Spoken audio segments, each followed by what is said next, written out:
देखो, जहां हमको किसी से रिश्ता नहीं बनाना, वहां हम उनके बारे में ज्यादा जानने की कोशिश नहीं करते। किसी डॉक्टर के पास आप गए, डॉक्टर से बस आप इतना पूछेंगे कि कौन सा डॉक्टर है, अब इसके पास प्रॉपर्टी कितनी है, इसके बच्चे कितने हैं, इसका घर कहाँ पर है, ये सब जानते हैं? नहीं। क्यों? क्योंकि हमको उससे कोई रिश्ता नहीं बनाना। पर अगर उसी डॉक्टर को अपनी बेटी देनी हो, तो संबंध बनाना हो, रिश्ता बनाना हो, तो उसका कुल, खानदान, उसका स्वभाव, उसका परिवार, सब कुछ जानेंगे। क्यों? क्योंकि उससे संबंध बनाना है, क्योंकि उससे रिश्ता बनाना है। अगर किसी को भगवान से रिश्ता नहीं बनाना, तो बस इतना जानना काफी है कि गोकुल में कृष्ण का जन्म हुआ, सब आए, नाचे गाए, बस इतना जान करके खत्म। लेकिन अगर श्री कृष्ण से रिश्ता संबंध बनाना है, और संबंध बनेगा तभी तो प्रेम में मजबूती आएगी, इसलिए उसको जानने के लिए कृष्ण की हर एक लीला जानना जरूरी है, उनकी दिनचर्या जानना जरूरी है, उनके बारे में उनके गुण जानना जरूरी है, उनकी पसंद नापसंद जानना जरूरी है। तभी हमको उनसे प्रेम हो पाएगा, संबंध हो पाएगा। अरे दुनिया में हम साधारण व्यक्ति के भी फैन होते हैं ना, तो कोई नेता हो, कोई बड़ा हीरो हो, अभिनेता हो, तो उसकी दिनचर्या क्या है, ये अगर वो किसी इंटरव्यू में बताए तो हम बड़े शौक से देखते हैं। इनका खाने का वो क्या है, अरे तुमको क्या मतलब, कुछ भी खाए, लेकिन हमको उससे प्रेम है, इसलिए हम चाहते हैं उनके बारे में अधिक जानने का प्रयास करते हैं, ताकि हमारा उनसे जो जानकारी है वो और बढ़े। तो ठीक उसी प्रकार ये जो 10वें स्कंद की कथा है, भगवान की लीलाएं हैं, ये भगवान का परिचय कराएगी। कौन है भगवान? सच्चिदानंद रूपाय विश्वोत्पत्त्यादि हेतवे तापत्रय विनाशाय श्री कृष्णाय वयम नुमः। सत्य, चिद, आनंद, तीनों गुण जिनमें परिपूर्ण हो, वो सच्चिदानंद विग्रह है श्री कृष्ण। जब लाल जी का जन्म हुआ तो बधाई में नंद यशोदा क्या बांट रहे हैं? और दीनी पालकी। यानी नंद बाबा ने कोई वस्तु, धन दौलत तो बांटी, स्वर्ण आभूषण अलंकार ये तो बांटे ही बांटे, लेकिन हाथी, घोड़ा, 2 लाख गाय दान करी। नंद बाबा ने धेनु नाम न्यूते प्रादात विप्रलेभ्य समलंकृते। कितनी धेनु? 2 लाख गैया दान करी, और वो भी ऐसे ही नहीं दे दी गाय, समलंकृते। उन सब गायों का श्रृंगार करके, उनको सुंदर सुंदर आभूषण पहना करके, बढ़िया उनके चेहरे पर हल्दी कुमकुम से आकृति बना करके, तब नंद बाबा ने 2 लाख गैया दान करी। और बाबा के खुद के घर में कितनी गैया थी? और शास्त्रों में तो लिखा है कि बाबा ने, श्री जीव गोस्वामी ने अपनी टीका में लिखा है कि बाबा ने 20 लाख गाय तो नंद महोत्सव में दान कर दी थी। भागवत जी में 2 लाख लिखा है, पर अन्य ग्रंथ में तो बोले इतनी गाय रखते कैसे थे? बोले जैसे कोई किसी का धंधा बढ़ जाए ना, बिजनेस बढ़ जाए, तो एक फैक्ट्री कलकत्ता में डाल लेता है, एक बम्बई में, एक दिल्ली में, अलग अलग जगह। वैसे नंद बाबा के पूरे भारतवर्ष में गौशाला थी, दक्षिण तक भी नंद बाबा की गाय रहती थी। और बाबा का नियम था, दक्षिण भारत में तो आज भी एक कई जगह नियम है कि सुबह उठ करके भगवान को गौ माता का दर्शन कराया जाता है। भगवान के जो प्रसिद्ध मंदिर हैं, वहाँ सब प्रथम भगवान गौ माता का दर्शन करते, फिर भगवान भक्तों को दर्शन देते। तो आज नंद महोत्सव में न ये देखा जा रहा है कि कौन किस जाति का है, न ये देखा जा रहा है कहाँ किस लिए आया है, बट जो आता है नंद यशोदा सबको बधाइयाँ प्रदान कर रहे हैं। और सब लोग बधाई लेकर के जब जाते हैं, तो जाते जाते गाते गाते क्या बोलते हैं? नंद के आनंद भयो देव राज इंद्र पधारे, कुबेर पधारे, लक्ष्मी जी पधारी, हनुमंत लाल पधारे, भगवान भोलेनाथ पधारे, सब लाला के दर्शन करके खुश हो रहे। अब और तो कोई जानता नहीं, पर देवता तो जानते ना, हमारा वादा हुआ है, भगवान ने कहा है हम अवतार लेंगे। और नारद जी खड़े खड़े देख देख के ठाकुर जी को हंस रहे, वारे प्रभु तुम्हारी लीला, कहाँ दुनिया को चलाते हो, कहाँ देखो पलना में सो रहे हो, तुम्हारी लीला कोई समझ नहीं सकता। और भगवान श्री कृष्ण गीता में अर्जुन को कहते, अर्जुन अब जानन्ति माम मूढ़ा मानुषिम तनुमाश्रितम, कोई करोड़ों में से कोई बिरला होता है जो मुझे समझ या जान पाता है। मुझे समझना हर एक के बस की बात नहीं है। भगवान श्री कृष्ण की लीला हर एक के समझ में आती नहीं है, क्योंकि कृष्ण टेढ़े, उनकी लीला भी टेढ़ी है सब। जिसके हृदय में प्रेम होगा वही श्री कृष्ण को समझ पाएगा। कृष्ण बुद्धि का विषय नहीं है, कृष्ण दिल का विषय है, प्रेम का विषय है। इसलिए आज जाको ध्यान न पावे योगी, जिसका ध्यान बड़े बड़े योगी नहीं कर पाते, आज वो श्री कृष्ण नंद भवन में छोटे से लाला बन के सोए भये हैं। और जानते हो सबसे पहले नंद नंदन का दर्शन सबसे पहले किसने किया? पहली बार मुख किसने देखा? ब्रज में। वहां से तो वसुदेव जी लेके आए, पर ब्रज में सबसे पहले दर्शन किया भगवान श्री कृष्ण की बुआ, जिन बुआ का नाम है सुनंदा बुआ। नंदा सुनंदा दो बुआ हैं कृष्ण की। तो कई दिनों पहले से ये आकर के भैया के घर डेरा डाल चुकी थी कि बच्चा होगा तो हमको बढ़िया नेग मिलेगा। मायके में जो, अब एक दिन हम परसों बैठे थे ना सब यजमान, सब आप सब परिवार वाले, तो एक बुआ जी थी, बोली हम बुआ हैं। मैं बुआओं को परिचय देने की जरूरत नहीं पड़ती, वो अपने आप पता लग जाती है बुआ हैं, सबसे ऊंची आवाज। और कोई शादी ब्याह का फंक्शन हो ना, जिसका गला खराब हो जाए, ये समझ लेना ये लड़का की मौसी है या बुआ है। गाय भी क्यों ना भैया, नेग भी तो बढ़िया मिलता है। तो सुनंदा बुआ बड़ी प्रसन्न भई, हमारी भाभी के घर लाला भयो है। लाला भी कैसो, आहा। पहले तो सुनंदा बुआ की बुद्धि गड़बड़ खा गई। जब झरोका में से झांक के बुआ ने देखी तो लगी मैया के एकदम बगल में बड़ी सुंदर नीलमणि, कोई बड़ी अच्छी मणि सो रही है। पर जब भीतर जाके देखो तो ये तो नीलमणि के समान चमकतो भयो लाला है। सो तुरंत सुनंदा बुआ गई, छत पर जाके खूब जोरते हल्ला मचायो। सब ब्रजवासी को आवाज लगाई, अरे भैया ब्रजवासियों बधाई हो, तुम सबन को बधाई हो, लाला भयो है। जैसे सबरे ब्रज में ये खबर पहुंची महाराज, आग की तरह ये सूचना घर घर में पहुंच गई।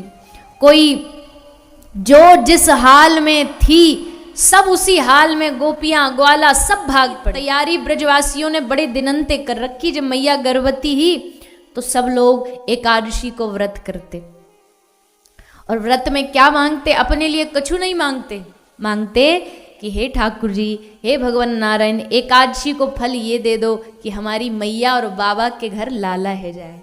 देखो कर्म हो तो ऐसे होने चाहिए कि हमारा पड़ोसी भी मांगे कि भगवान इसको खूब जीवन में सुख संपत्ति सब प्रदान करे। पर यहां तो उल्टा है। तो कहता भगवान कब इसका बेड़ा गर्क हो।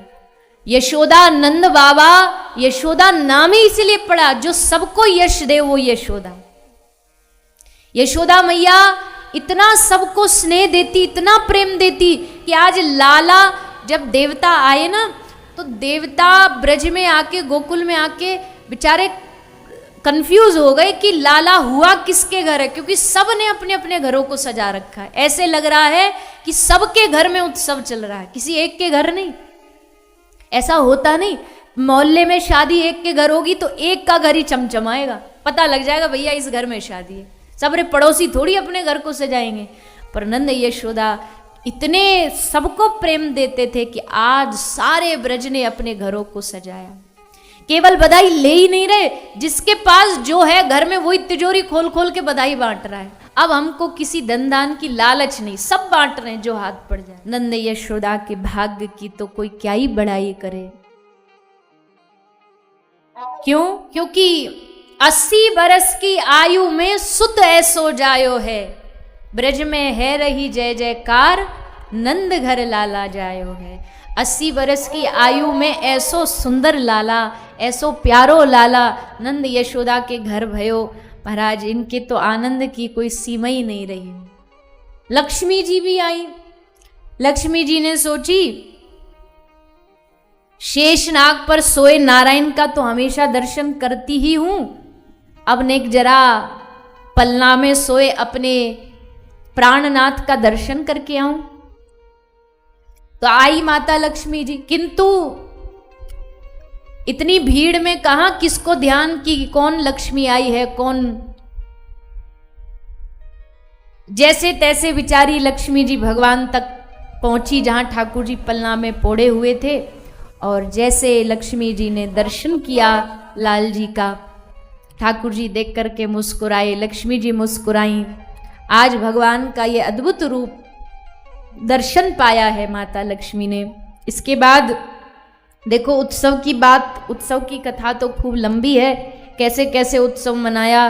कहते हैं ब्रज में खूब साल 6 महीना तक उत्सव चलता रहा। सब इस उत्सव में गोते लगाते रहे कि जो प्रसंग है उसमें श्री सुखदेव जी लेकर के जाते हैं, उसमें प्रवेश कराते हैं।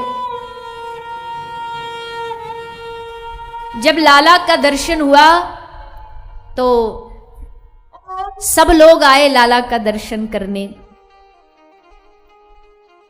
पर एक लाला के प्रेमी ऐसे हैं जिनका कभी मन नहीं भरता लाल जी का दर्शन करते हुए। लाला के प्रेमी भी हैं ये लाला के मित्र भी हैं, लाला के आराध्य भी हैं और लाला को अपना आराध्य भी मानते हैं। कौन है? भगवान शंकर। भगवान शंकर का कभी मन नहीं भरता ठाकुर जी का दर्शन करते करते, और कोई लीला ऐसी नहीं है जिसमें भगवान शंकर ने ठाकुर जी का दर्शन करने न आए हो। रास किया तब आए, राम जन्म हुआ तब आए, हर अवतार में श्री भगवान भोलेनाथ आते। और आते ही नहीं, जब देवता भगवान से स्तुति करने जाते ना, प्रभु आग्रह करते अवतार लो, तो उसमें भी भोलेनाथ जी सबसे आगे होते कि प्रभु अवतार ग्रहण करो। धक्का मुक्की में उस समय कुछ देख ही नहीं पाए। जब ठाकुर जी का दर्शन तो देखो वही होता है ना, जब खूब नजर भर के उनको निहारो, देखते रहो, दर्शन करते रहो, एक एक रूप का, रस का, अंग का रसपान करते रहो। पर आजकल देखो भैया, आजकल ये काम बड़ा मुश्किल हो गया है, तीर्थों में भी मुश्किल हो गया, क्योंकि पहुंच तो जाते पर भीड़ इतनी होती है, 1 मिनट से ज्यादा वहां कोई रुकने नहीं देता। कि उस 1 मिनट में जब वहां खड़े हो ना सामने, पूरा एक बार ऊपर से नीचे तक ठाकुर जी को खूब निहार लो, खूब देख लो, और फिर दर्शन करके मंदिर के बाहर आ जाओ धक्का मुक्की से। फिर समय मिले भी ना खड़े रहने का तो भी बाहर आ जाओ, और बाहर आके फिर मंदिर का कोई एक कोना पकड़ के वहां बैठ जाओ। याद रखना कि अगर वहां बैठ के हमारे मन ने ठाकुर जी से दिल से बात करी ना, तो शायद यहाँ जो सामने ठाकुर जी को खड़ा उस पर नजर ना पड़े, पर जो मंदिर से बाहर बैठ के रो रो के ठाकुर जी का स्मरण कर रहा है ना, उसकी याद ठाकुर जी को आ जाएगी। एकनाथ जी का नियम था, नामदेव जी का नियम था, पांडुरंगा के दर्शन करने जा, कोई दिन छूटे नहीं भगवान का दर्शन।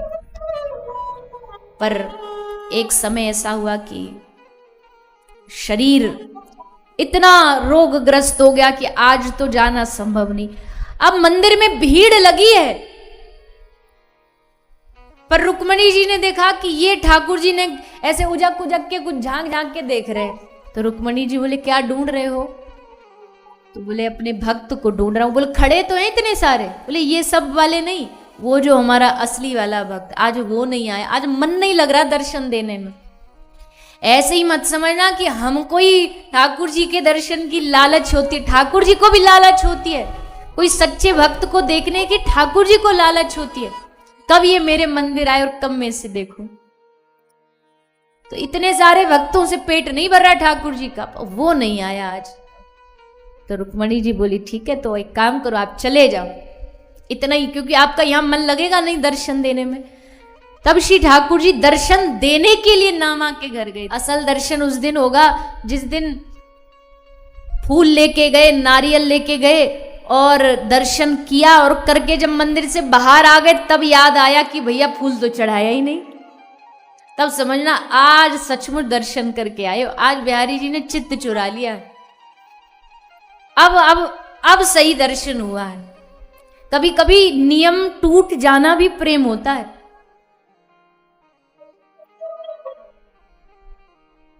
तो भगवान शंकर, इनका कभी मन ही नहीं भरता ठाकुर जी को देखते देखते। बोले चलो आज चलते हैं, आज दर्शन करके आते हैं। आ गए लाला का दर्शन करने, पहुंच गए ब्रज में, नंद भवन में पहुंचे। और नंद भवन में पहुंच करके बाबा ने जोर से लगाई आवाज, मैया यशोदा मैया अलख निरंजन, अलख निरंजन। तो मैया यशोदा बाहर आई। संत घर पधारे तो ये तो बड़ी प्रसन्नता की बात होती है। मैया बड़ी खुश हो जाती घर में साधु आते तो। पर जैसे मैया बाहर आई और मैया ने साधु को रूप देखो तो मैया तो खड़ी खड़ी कांपने लगी। बोले बाबा कहाँ ते पधारे हो? बाबा बोले मैया बड़ी दूर कैलाश ते आए हूँ। अच्छो बाबा क्या आशा लेके आए हो? कौन सो मांग, कौन सो भाव लेके आए हो? बोले मैया मेरे मन में तो एक ही आश है।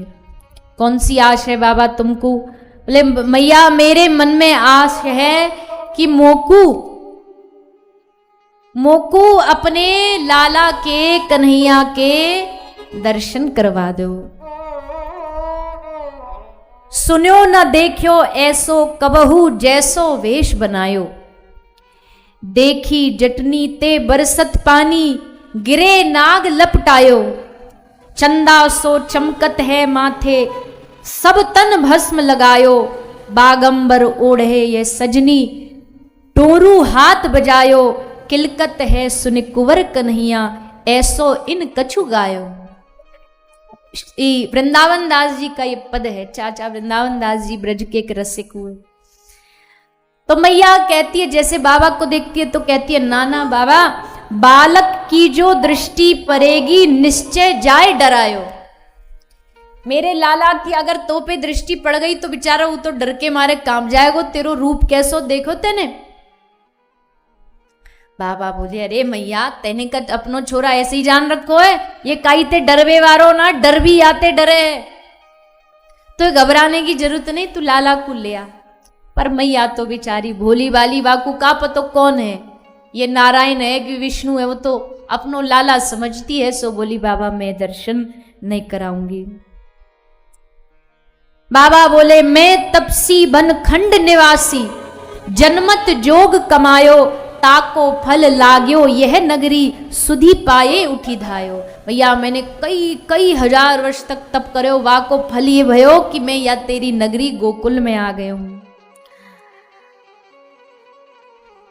तो मैया ने लाल जी के दर्शन कराए हुए थे, मना कर दी और मैया भीतर चली गई।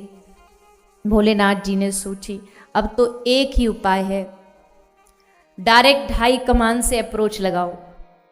अब तो वही कुछ कर सकते, अब हमारे बस की नहीं। मैया बड़ी जिद्दी है, मान लग नहीं रही कि मानेगी। तो अब तो ठाकुर जी से निवेदन किया है कि अरे भैया ये कोई यारी है, ऐसी यारी होती है कि यार मिलने आए और तुम घर में छुप के बैठ जाओ। नहीं नहीं प्रभु कुछ तो करो, कुछ तो लीला करो। तो श्री ठाकुर जी ने एक बड़ी ही अद्भुत लीला करी। रोते तो हमेशा ही हैं बालक के रूप में, पर आज तो महाराज रोने में ठाकुर जी ने पूरा आतंक मचा दिया। खूब जोर जोड़ते रो रहे हैं, खूब नाटक कर करके रो रहे हैं। अब सबरे गोकुल में आवाज पहुंच गई तो सबरी सखी भी भागी भागी दौड़ी दौड़ी आ गई। अरे मैया क्यों रो रो छोरा, का है गो, भूख तो नहीं लगी, प्यास तो नहीं लग रही। सबरे काम करके देख लिए पर ठाकुर जी चुप ना भये। तब उनमें से एक गोपी ने कही मैया लगे लाला पे कछु कोई जंतर मंतर, कुछ टोना टोटका कछु है गयो है, एक काम करो या को टोटका उतरवाओ। कौन उतारेगो? बोले वाके न्या तो मैया कोई सिद्ध साधु चाहिए।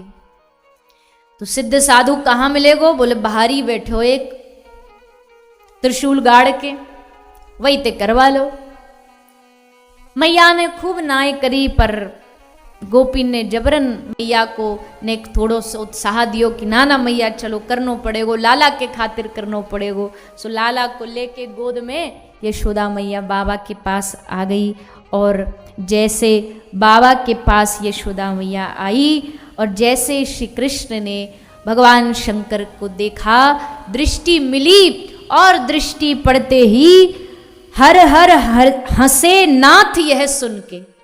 अब जैसे ठाकुर जी हंसे, यशोदा मैया प्रसन्न हो गई। बाबा बोले मैया अभी तो हमने आपको टेम्पररी इलाज करे है, परमानेंट इलाज करनो है तो याकू हमारी गोदी में देनो पड़ेगो। जहाँ पे मैया हम मंत्र फूके ना, ऐसे काम ना करे मंत्र, वाकू गोद में ले हम। अब मैया बोली बाबा गोद में तो दे दूंगी, पर ने तेरे गरे में जो परे ना सांप सपूरे, इनने समझा लीजो, चुपचाप बैठे रहे।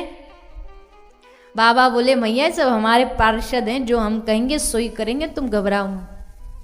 तो लाल जी को लिए शंकर भगवान ने गोद में, और देख करके खूब आनंद से गले से लगायो, लाल जी के कान में एक मंत्र सुनायो, और ऐसो मंत्र सुनायो जो सारे जगत को वश में कर राखे है। और वो मंत्र जानते हो क्या है? ये भी वृंदावन दास जी का भाव है। कृष्ण को वश में करने वाला मंत्र कौन सा है? तो वृंदावन दास जी कहते हैं, नाम समझी सींघी में रुचि सो राधा नाम सुनाए। ब्रज का एक ही मंत्र है, ब्रजवासी और कोई मंत्र नहीं जानते। ब्रज का एक ही वेद है, एक ही शास्त्र है, राधा श्री राधा श्री राधा। यही सब वेदन को सार है, यही सब शास्त्रन को सार है। तो जैसे राधा नाम कान में सुनायो शंकर भगवान ने, तो ठाकुर जी ने लज्जा के मारे जैसे लज्जित हो जाते ना, ऐसे संकोच में शर्माए शर्माए से हंसे। पहली बार राधा नाम सुना ना ब्रज में आके, तो बड़े लज्जित से हुए, और ठाकुर जी बड़े हंसे प्रसन्न हुए। मैया भी राजी है गई कि चलो लाला को कष्ट दूर है गयो। अरे बाबा बाबा अब मत जाइयो तुम कहीं, या ब्रज में ही रही हो अब तुम। बाबा बोले मैया अभी तो तू दर्शन ना करवा रही मोर, और अब तुम को यहाँ रहवे की भी कह रही। बोला हाँ बाबा एक प्लॉट दे दूंगी, यहीं रहियो ब्रज में। रह रे योगी नंद भवन में, ब्रज में वासो कीजे, जब जब लाल को नजर लगे तू तब तब दर्शन दीजे। तो बाबा मोको कहीं भटकनो ना पड़ेगा तो ही बुला लूंगी। बाबा बोले जैसी आज्ञा मैया। और भगवान शंकर ब्रज में ही निवास करने लगे। आज भी भगवान शंकर ब्रज में ही रहते हैं। गोपेश्वर, कामेश्वर, चक्रेश्वर, भूतेश्वर, ये सब महादेव के रूप में भगवान शंकर ब्रज से बाहर नहीं जाते।